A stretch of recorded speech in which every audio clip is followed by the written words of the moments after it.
Julia, we're talking about stress and lawyers, and today particularly about the impact of the billable hours culture that still exists internally to law firms. How does this impact? I think the billable hours culture in the legal world is really interesting from a psychological perspective, and there are two theories of psychology that might shed some light on why this causes such sort of stress within lawyers. So the first one is about the whole notion of where we get pleasure and satisfaction. And it's been shown time and again that as soon as we start being paid to do something, our levels of pleasure that we get from that task diminish. And what goes on in our brains is we're thinking, well, if I'm having to be paid to do it, it can't be that much fun. And if you're working in an arena where every 15 or even 10 minutes needs to be very clearly accounted for in terms of you're billing somebody and they're paying for your time, that leaves no space for you to do something that your brain thinks is fun, because every single minute of your day is being paid for very explicitly. So that is bound to have a knock-on impact on the degree to which you think your job is fun.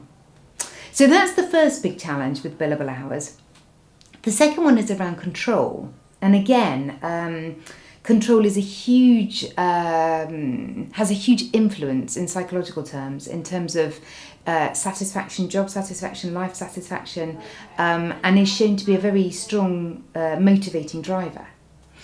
And the billable hours culture really, in a sense, is you being micromanaged. So the lawyers who are having to account for their time, that takes away the sense of autonomy and the sense of control that they have over how they spend their time. So that inevitably will have a knock-on impact on stress levels and on levels of job satisfaction. So what practical steps can be taken?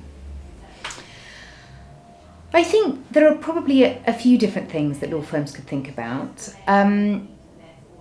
It may be possible to review the whole culture of billable hours. There may be creative ideas that law firms could come up with for changing the way it works. On perhaps a more day-to-day level, I think the key thing is to think about how to re-empower lawyers, how to find ways to make sure that lawyers feel autonomous and in control of their time, so that regardless of how it works in terms of the relationship with the clients, within the firm, lawyers feel that they have some control over their time and they can choose to do what they do in the way that they do it.